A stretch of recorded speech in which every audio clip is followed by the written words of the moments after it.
આગમાં ભમતા મોત સામે જનતા રસ્તા પર છે। ગોતામાં ડમ્પરોના વિરોધમાં લોકો રસ્તા પર ઉતર્યા છે। રહેણાંક વિસ્તારમાં બાંધકામ સાઇટ્સનો વિરોધ કરાયો છે। સતત ધૂળની ડમરીઓથી લોકો ત્રાહિમામ છે। ડમ્પરોથી અવારનવાર અકસ્માત પણ થાય છે। સ્પીડ બ્રેકરની માંગ છતાં કામગીરી નથી કરવામાં આવી। લોકો બેનરો સાથે રસ્તા પર ઉતર્યા છે। આપ જુઓ કે જે હવે શહેરોમાં બાંધકામ સાઇટ્સ વધી રહી છે, જેના કારણે લોકોને હાલાકી પડે છે અને ઓવરસ્પીડ ડમ્પરોના કારણે ઘણી વખત અકસ્માત પણ થાય છે અને આક્રોશ સાથે લોકો રસ્તા પર ઉતર્યા છે।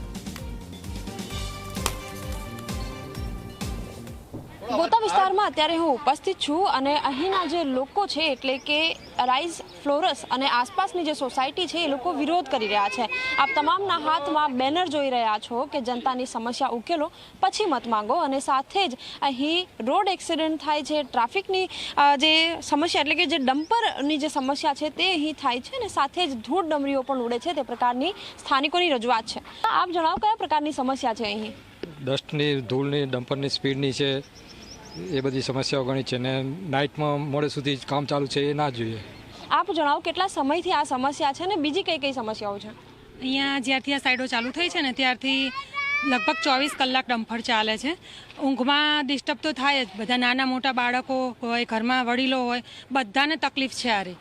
એને આખો દિવસ ડમ્પર ચાલે છે, ઓવર સ્પીડિંગમાં જાય છે।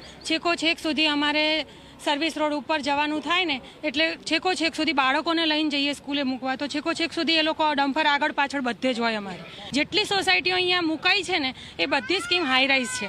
હવે આખા અમદાવાદમાં ક્યાંય હાઈરાઇઝ ના હોય એટલી હાઈરાઇઝની અહીંયા બધાને પરમિશન મળી છે, તો એ પ્રમાણે અમને પણ, અમે અહીંયા કાયમી રહેવાવાળા છીએ તો અમને પણ એની સેફટી આપવી જોઈએ। બાળકો નાના હોય, ક્યાંય બહાર ના નીકળી શકીએ, કોઈ વૃદ્ધો બહાર ના નીકળી શકે, કોઈ મોર્નિંગ વોક કરવા આવે ને તો પણ માસ્ક 24 કલાક પહેરવા પડે। અહીંયા છે ને ઘણી વખત પર્સનલી જઈને બધા ભેગા થઈ અને અમને કહ્યું છે કે અહીંયા તમે ધૂળની કંઈક વ્યવસ્થા કરો જેથી કરીને ધૂળ ઓછી ઉડે તો આજુબાજુ જે રહીશો છે એમને તકલીફ ઓછી થાય।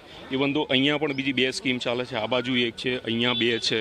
આ બધી જગ્યાએ વારંવાર અમે રજૂઆત કરી છે, જઈને અમે સમજાયા છે। ઇવન તો અહીંયા છે ને 112 પર ફોન કરીને પણ અમે બોલાયા છે, પરંતુ છેલ્લે પછી પ્રશ્ન એવા આવે છે ડમ્પરવાળાને આપણે કહીએ ભાઈ 4 રસ્તો છે તો અહીંથી ધીમે જા, બરાબર, માણસો અહીંથી આવતા જતા હોય, 2 વ્હીલર પર આવતા હોય તો બધાનું કેવું થાય કે ભાઈ અમારી ઓળખાણો બહુ ઉપર સુધી છે।